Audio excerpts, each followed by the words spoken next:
Hey guys, so I hope आप सब लोग बिल्कुल ठीक होंगे। एंड सबसे पहले मैं आप सबको ये चीज़ बता दूं कि due to some health issues मैं वीडियोस नहीं बना पा रही थी इतने टाइम से, बट अब से जितनी भी हमारी वीडियोस होंगी वो बिल्कुल टाइम पर अपलोड किया करूँगी मैं।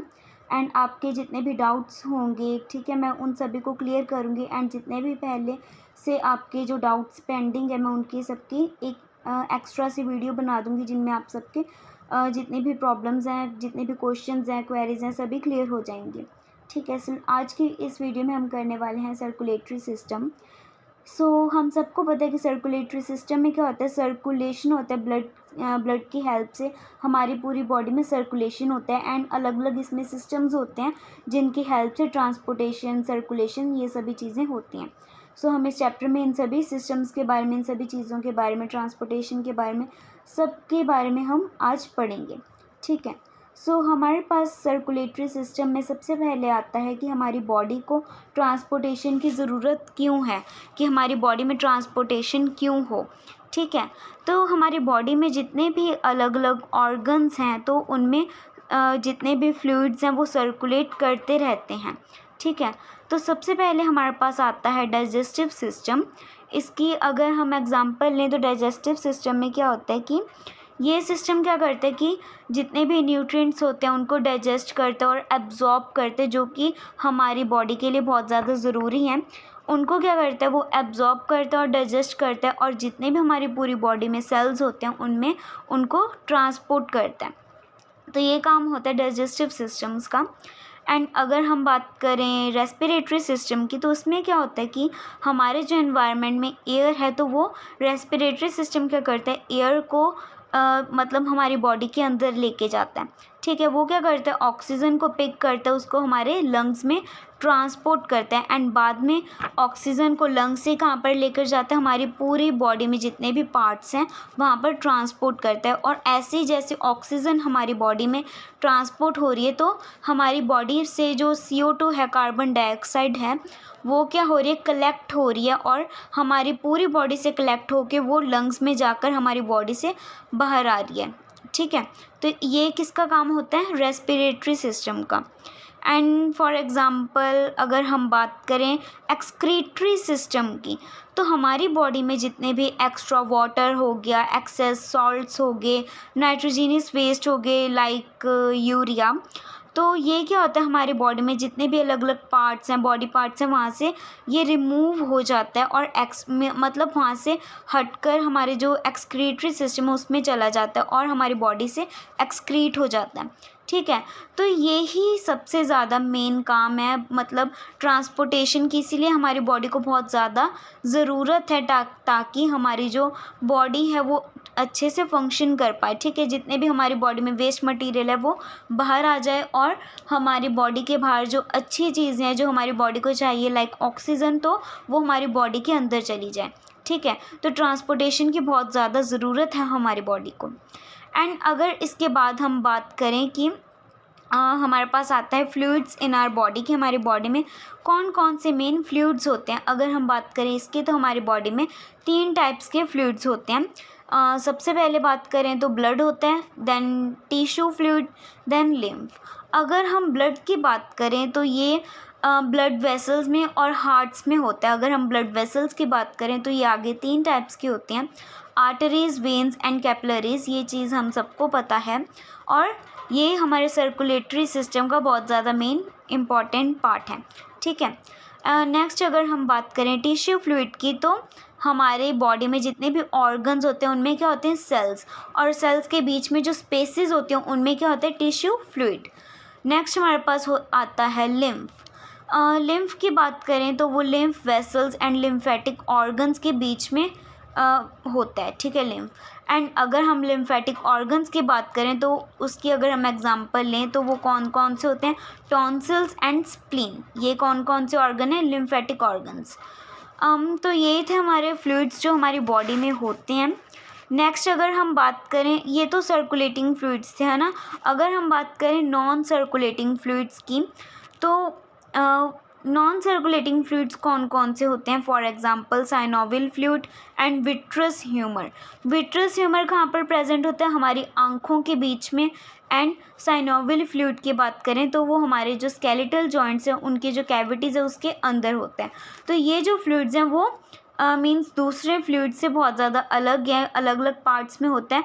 क्यों? क्योंकि ये जो फ्लूइड्स हैं ये सर्कुलेट नहीं करते, इसलिए इनका नेम क्या रखा गया? नॉन सर्कुलेटिंग फ्लूइड, जो सर्कुलेट नहीं करते। नेक्स्ट हमारे पास आता है कि ब्लड की क्या क्या प्रॉपर्टीज़ होती हैं।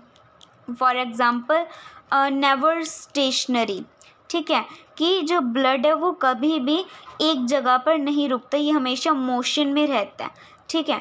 नेक्स्ट अगर हम इसके कलर की बात करें तो सबसे पहले जो फ्लूइड मीन्स ब्लड है ये बहुत ज़्यादा थिक फ्लूइड होता है, गाढ़ा होता है, ठीक है, पतला नहीं होता, गाढ़ा होता है। एंड अगर हम बात करें ये जब आर्टरीज़ में जब हम इनको देखते हैं तो ये ब्राइट रेड कलर के होते हैं। एंड जब हम इनको वेन्स में देखा जाता है इनको तो वो डार्क रेड कलर्स में होते हैं। अगर हम इनकी वॉल्यूम की बात करें तो एवरेज अडल्ट ह्यूमन में 5 to 6 लीटर्स ब्लड होता है। एंड अगर इसका टेस्ट देखें तो ये हल्का सॉल्टिश टेस्ट में होता है। एंड ये स्लाइटली एल्कलाइन है, इसकी जो पीएच है वो एल्कलाइन है। बट अगर हम बात करें ये 7.3 to 7.45 पीएच होती है इसकी, बट इसको 7 ही माना जाता है। 7 न्यूट्रल होता है कि ना तो ये एसिडिक है ना ये अल्कलाइन है अपने नेचर में, ठीक है। तो ये क्या न्यूट्रल है, 7 पीएच होती है इसकी। अगर एग्जैक्ट पूछा जाए तो 7.3 to 7.45, ठीक है। तो नेक्स्ट हमारे पास आता है फंक्शंस ऑफ ब्लड, कि ब्लड के क्या क्या फंक्शंस होते हैं, क्या क्या ये काम करते हैं। सबसे पहले हमारे पास इसमें आएगा ट्रांसपोर्टेशन, कि ये ब्लड ट्रांसपोर्टेशन में बहुत ज़्यादा हेल्प करते हैं। कैसे कैसे? कि ये डाइजेस्टिव फूड को ट्रांसपोर्ट करता है, ऑक्सीजन को, कार्बन डाइऑक्साइड को, एक्सक्रीटरी मटेरियल्स को, हीट को, हॉर्मोन्स को, ये क्या एक्सक्रीट करता है ना हॉर्मोन्स को। तो ये सभी के ट्रांसपोर्ट हो रहे हैं ब्लड की हेल्प से हमारी पूरी बॉडी में। तो अगर हम इसमें बात करें ट्रांसपोर्टेशन बाय ब्लड की, तो ये सबसे ज़्यादा मेन फंक्शन है ब्लड का। तो सबसे पहले इसमें हमारे पास आता है डाइजेस्टेड फूड, क्या एलिमेंट्री कैनाल से टिश्यूज़ में जा रहा है। अगर हम इसकी बात करें इसमें कुछ कुछ सब्सटेंसेस होते हैं जो कि होते हैं सिंपल शुगर्स होते हैं। फॉर एग्जांपल इसमें विटामिन्स हो गए, मिनरल सॉल्ट्स हो गया, ग्लूकोज हो गया, अमीनो एसिड्स हो गए, तो इसमें ऐसे ऐसे सब्सटेंसेस होते हैं। अगर हम ऑक्सीजन की बात करें तो जो ब्लड है वो हमारे लंग से टिश्यूज़ में इसको ट्रांसपोर्ट करता है, ठीक है। जिसमें क्या होता है कि जो आरबीसीज हैं वो क्या है, कंबाइन कर जाते हैं हीमोग्लोबिन से, ठीक है, in the form of unstable compound, जो क्या बन जाता है, ऑक्सी हीमोग्लोबिन, ठीक है। कि जब वो क्या करता है टिश्यूज़ तक पहुंच जाता है वो क्या ब्रेक डाउन हो जाता है ताकि वो क्या ऑक्सीजन को डिलीवर कर सके, ठीक है। नेक्स्ट हमारे पास आता है, तो अगर हम इसी की बात करें तो हीमोग्लोबिन प्लस ऑक्सीजन क्या बन जाता है, oxy haemoglobin. Hp+O2 is HpO2। अगर हम बात करें ट्रांसपोर्टेशन ऑफ कार्बन डाइऑक्साइड की, तो इसमें क्या होता है कि जो ब्लड है वो के टिश्यू से लंग्स में कार्बन डाइऑक्साइड को ट्रांसपोर्ट करता है, जिससे क्या होता है कि ये कंबाइन हो जाता है, कॉम्बिनेशन बना लेता है हीमोग्लोबिन से। हीमोग्लोबिन प्लस CO2, इसको आप बिल्कुल शॉर्ट में याद कर सकते हैं, बिल्कुल इजी फॉर्म में, कि कार्ब अमीनो हीमोग्लोबिन। हीमोग्लोबिन जब कार्बन डाइऑक्साइड से CO2 से कंबाइन करता है तो क्या चीज़ बनती है, कार्ब अमीनो हीमोग्लोबिन, ठीक है। सो नेक्स्ट हमारे पास क्या आता है, ट्रांसपोर्टेशन ऑफ एक्सक्रीटरी मटेरियल, कि हमारे जितने भी टिश्यूज़ हैं वहाँ से जो एक्सक्रीटरी मटेरियल है वो कहाँ पर जा रहा है, लिवर में, किडनी में या हमारे स्किन में, ठीक है। तो वो वहाँ से एलिमिनेट हो रहा है, ठीक है, मीन्स हमारी बॉडी से बाहर आ रही हैं वो वेस्ट मटेरियल्स।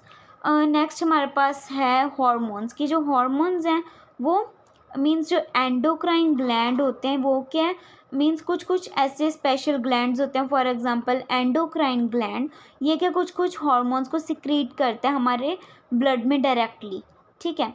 नेक्स्ट हमारे पास आता है हीट, कि जो ब्लड है वो क्या किस में हेल्प करता है, कि हमारे बॉडी के टेम्परेचर को मेंटेन करने में, ठीक है। तो ये हीट के अंदर से बाहर भेज रहा है, बाहर से अंदर, तो ट्रांसपोर्टेशन हीट की भी हो रही है कि हमारा जो बॉडी का टेम्परेचर है वो बिल्कुल बैलेंस रहे। नेक्स्ट अगर हम बात करें सेकंड फंक्शन की ब्लड के, तो वो क्या आता है, प्रोटेक्शन, कि ब्लड हमारी बॉडी को कैसे प्रोटेक्ट कर रहा है। तो ब्लड क्या है, एक क्लॉट फॉर्म कर देता है, जहाँ पर भी हमारी बॉडी में अगर कट लग जाए तो वहाँ पर हमारी जो वेसल्स हैं वहाँ पर कट लग जाए तो जो ब्लड है वो क्या हेल्प करता है, क्लोटिंग कर देता है। तो क्लोट क्या करता है, वो प्रिवेंट करता है कि हमारी बॉडी से जितना भी ब्लड है वो बाहर आना बंद कर जाए, ब्लड लॉस बिल्कुल रुक जाए, और जो भी डिज़ीज़ कॉजिंग जर्म्स होते हैं ना, जो हमारी बॉडी में कुछ ना कुछ डिज़ीज़ फैला सकते हैं, तो उनकी जो एंट्री है वो उसको रोक सकें। ठीक है। और दूसरा क्या फंक्शन करता है हमारी बॉडी प्रोटेक्शन में, कि इसमें जो वाइट ब्लड सेल्स होते हैं, या जिसको हम कॉर्पसेल्स बोल देते हैं, वो प्रोटेक्ट करता है हमारी बॉडी को, कि हमारी जो भी मींस बैक्टीरिया, एनगल्फिंग बैक्टीरिया, वो कोई भी डिज़ीज़ ना कॉज कर पाए। ठीक है, और वो हमारी बॉडी में एंटर ना कर पाए। और ये क्या करता है, ये एंटी टॉक्सिन और एंटीबॉडीज़ को प्रोड्यूस करता है, जो कि जितने भी पॉइजनस सब्सटेंसेस होते हैं उनको न्यूट्रलाइज कर देता है या उनको मार देता है। ठीक है, जो भी हमारी बॉडी में जर्म्स आते हैं ना, या पॉइजनस सब्सटेंसेस होते हैं, वो उसको या तो न्यूट्रलाइज कर देगा या उनको मार देगा। ठीक है, तो ये प्रोटेक्शन में बहुत ज़्यादा हेल्प करता है ब्लड। अगर हम इसकी कॉम्पोजिशन की बात करें तो इसमें ब्लड में कुछ तो सेलुलर एलिमेंट्स होते हैं, like RBCs, WBCs means red cells, white cells, और प्लेटलेट्स होते हैं। ठीक है, तो इनकी जो कॉम्पोजिशन होती है वो 40 to 45% होती है ब्लड में। एंड अगर हम प्लाज्मा की बात करें तो ये एक फ्लूइड पार्ट होता है, जो मीन्स 55 to 60% तक हमारे ब्लड में प्रेजेंट होता है। ठीक है, सो ये हमारी थी composition of blood. So next हमारे पास आता है प्लाज्मा। अगर हम प्लाज्मा की बात करें, जो हमारे ब्लड में जो लिक्विड पोर्शन होता है, तो वो क्या होता है, प्लाज्मा। एंड वो थोड़ा सा लाइट येलो कलर का होता है, और उसकी अगर हम pH देखें तो वो, और नेचर देखें तो वो अल्कलाइन नेचर का होता है। इसमें ज़्यादातर वाटर हो गया, प्रोटीन्स हो गए, सब मीन्स अलग अलग ट्रेसेस में और भी सब्सटेंसेस होते हैं, वो हो गए, इनऑर्गेनिक सॉल्ट्स हो गया, तो ये सब प्रेजेंट होता है। अगर हम इनऑर्गेनिक सॉल्ट्स की बात करें तो like sodium chloride, sodium bicarbonate, तो ये इनऑर्गेनिक सॉल्ट्स होते हैं जो प्लाज्मा में प्रेजेंट होते हैं। एंड अगर हम कुछ अलग से जो और सॉल्ट्स होते हैं, तो अगर उनकी बात करें तो ट्रेसेस में हमें उसमें यूरिया हो गया, हार्मोन्स हो गए, फाइब्रिनोजन हो गए, अमीनो एसिड्स हो गया, या ग्लूकोज हो गया, तो हमें ये सब कुछ कुछ ट्रेसेस में हमें मिल सकता है।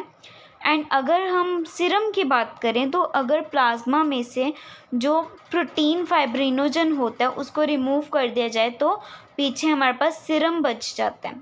ठीक है, सो नेक्स्ट हमारे पास आता है सेलुलर एलिमेंट्स। तो सेलुलर एलिमेंट्स की अगर हम बात करें, ब्लड में जो सेलुलर एलिमेंट्स होते हैं तो वो 3 टाइप के होते हैं, RBC, WBC and blood platelets. RBC को हम बोल सकते हैं, इसका जो दूसरा नाम है इराइथ्रोसाइट्स। एंड अगर हम बात करें WBC की तो उसको हम बोलते हैं ल्यूकोसाइट्स। एंड अगर प्लेटलेट्स की बात करें तो उसका जो सेकंड नेम है उसको बोलते हैं थ्रोम्बोसाइट्स। सो आज की इस वीडियो में हम इतने करेंगे, जितना भी हमारा आगे चैप्टर रह गया है, सर्कुलेटरी सिस्टम के बारे में पढ़ना रह गया है, वो हम नेक्स्ट पार्ट में करेंगे, नेक्स्ट वीडियो में करेंगे। एंड अगर आपको कोई भी डाउट होता है, जितना मैंने अब तक आपको पढ़ाया, तो आप कमेंट सेक्शन में मुझसे डाउट्स क्लियर कर सकते हो। ठीक है, सो आई होप आपको ये सारा समझ आ गया होगा। एंड अगर आपको मेरी वीडियो अच्छी लगी तो please like, share and subscribe ज़रूर करना है। एंड नेक्स्ट वीडियो में हम क्या करने वाले हैं कि जो सर्कुलर मीन्स सेलुलर एलिमेंट्स हैं, like RBC, WBC and platelets, उनके आगे कि उनका लाइफ स्पैन कितना होता है, लाइफ डेथ के बारे में, हीमोग्लोबिन के बारे में, इनकी जितनी भी डिटेल में जानकारी है वो हम नेक्स्ट वीडियो में करने वाले हैं। ठीक है, सो थैंक्स एंड हैव